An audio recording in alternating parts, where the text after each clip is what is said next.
അസ്സാം വലൈക്കും വറഹ്മത്തുള്ളാഹി വബറകാതുഹു. എന്താ ഈ രാത്തല്ലേ? ഇൻഷാ അല്ലാ എല്ലാവരും കേൾക്കുന്നവരൊക്കെ ഒന്ന് സബ്സ്ക്രൈബ് ചെയ്യുക, മറ്റുള്ളവരിലേക്ക് അറിവ് എത്തിച്ചു കൊടുക്കാൻ വേണ്ടിയിട്ട് ഷെയർ ചെയ്യാൻ ശ്രമിക്കുക. അല്ലാഹു തആല ഞാൻ പറയുന്നതിനെയും നിങ്ങൾ കേൾക്കുന്നതിനെയും സ്വാലിഹായ അമലായി സ്വീകരിച്ച് തക്കതായ പ്രതിഫലം നൽകി അനുഗ്രഹിക്കട്ടെ. ആമീൻ യാ റബ്ബൽ ആലമീൻ. ഇൻഷാ അല്ലാ ഇന്ന് പറയാൻ ആഗ്രഹിക്കുന്നത് സ്വഹീഹുൽ ബുഖാരിയും അതേപോലെ തന്നെ സ്വഹീഹുൽ മുസ്ലിമിലും വന്ന മുത്തഫഖുൻ അലൈഹിയായ ഒരു ഹദീസ് ചർച്ച ചെയ്യാൻ വേണ്ടിയിട്ടാണ്. നമ്മളൊക്കെ കുടുംബമായിട്ടും അല്ലാതെയും വീടുകളായിട്ട് ജീവിക്കുന്ന ആൾക്കാരാണ്. നമ്മുടെ ചുറ്റുവട്ടത്തിലും ഒരുപാട് വീടുകളുണ്ടാവും. നമുക്കൊരുപാട് അയൽവാസികളൊക്കെ ഉള്ളതാണ്. നബി സല്ലല്ലാഹു അലൈഹി വസല്ലമ അയൽവാസികൾക്ക് അത്രത്തോളം സ്ഥാനം കൽപ്പിച്ചിട്ടുണ്ട്. അതേപോലെ തന്നെ അയൽവാസികൾക്ക് അത്രത്തോളം സ്ഥാനം നൽകുന്ന ഒരു മതം കൂടിയാണ് ഇസ്ലാം എന്നുള്ളത്. എന്തിനേറെ പറയണം, വീട്ടിലെന്തെങ്കിലും ഭക്ഷണം വെക്കുന്നുണ്ടെങ്കിൽ അതിലേക്ക് കുറച്ച് കൂടുതൽ ഉണ്ടാക്കിയിട്ട് അയൽവാസികൾക്ക് കൊടുക്കണമെന്ന് പഠിപ്പിച്ച മതമാണ് നമ്മുടെ ഇസ്ലാം, അല്ലേ?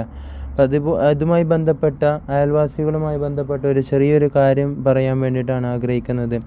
നബി സല്ലല്ലാഹു അലൈഹി വസല്ലമ പറയുന്നുണ്ട്, അള്ളാഹുവാണ് സത്യം, നിങ്ങൾ എന്താവില്ല സത്യവിശ്വാസിയാവുകയില്ല, അള്ളാഹുവാണ് സത്യം, നിങ്ങൾ സത്യവിശ്വാസിയാവുകയില്ല എന്ന് അത്ര കണിശമായിട്ട് വളരെയധികം ഗൗരവത്തോടെ പറയുന്ന സമയത്ത് നബിയുടെ സ്വഹാബി വര്യന്മാർ അഥവാ നബിയുടെ അനുചരന്മാർ ചോദിക്കുന്നുണ്ട് നബി സല്ലല്ലാഹു അലൈഹി വസല്ലമയോട്, ആരാണ് നബിയെ സത്യവിശ്വാസി അല്ലാത്തത് എന്ന്.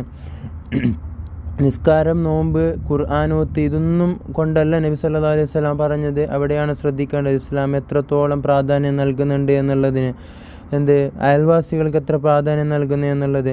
അപ്പോൾ ഇങ്ങനെ നബി സല്ലല്ലാഹു അലൈഹി വസല്ലമ വല്ലാഹി ഇട്ട് അള്ളാഹുവിനെ സത്യമിട്ട് പറയുന്നുണ്ട്, നിങ്ങൾ സത്യവിശ്വാസിയാവുകയില്ല എന്ന്. ആ സമയത്ത് നബി സല്ലല്ലാഹു അലൈഹി വസല്ലമയുടെ അനുചരന്മാർ ചോദിച്ചപ്പോൾ നബിയുടെ ഉത്തരം ഇതായിരുന്നു, നമ്മളെ കൊണ്ട് നമ്മുടെ അയൽവാസിക്ക് ഒരു ബുദ്ധിമുട്ടുണ്ടാകുന്നുണ്ട് എങ്കിൽ അദ്ദേഹം മുസ്ലിം ആവുകയില്ല, സത്യവിശ്വാസിയാവുകയില്ല. അഥവാ തൻ്റെ അയൽവാസിക്ക് ഉപദ്രവമുണ്ടാക്കുന്നവൻ തൻ്റെ അയൽവാസിയിൽ നിന്ന് തൻ്റെ പക്കൽ നിന്ന് അയൽവാസിക്ക് അഭയമില്ലയോ, അങ്ങനെയുള്ള ആൾ എന്താവുകയില്ല, സത്യവിശ്വാസിയാവുകയില്ല. അഥവാ ബുദ്ധിമുട്ടിക്കുന്ന ആൾ സത്യവിശ്വാസിയിൽ പെടുത്താൻ പറ്റുകയില്ല എന്ന്. ഇൻഷാ അല്ലാ അതൊക്കെ ശ്രദ്ധിച്ച് നല്ല രീതിയിൽ മാന്യമായി നമ്മുടെ അയൽവാസികളെ ബഹുമാനിക്കുന്ന കൂട്ടത്തിൽ അല്ലാഹു തആല നമ്മളെ ഉൾപ്പെടുത്തി അനുഗ്രഹിക്കട്ടെ. നാളെ അവൻ്റെ സ്വർഗം നൽകി അനുഗ്രഹിക്കട്ടെ. ആമീൻ യാ റബ്ബൽ ആലമീൻ. അസ്സലാമു അലൈക്കും വറഹ്മത്തുള്ളാഹി വബറകാതുഹു.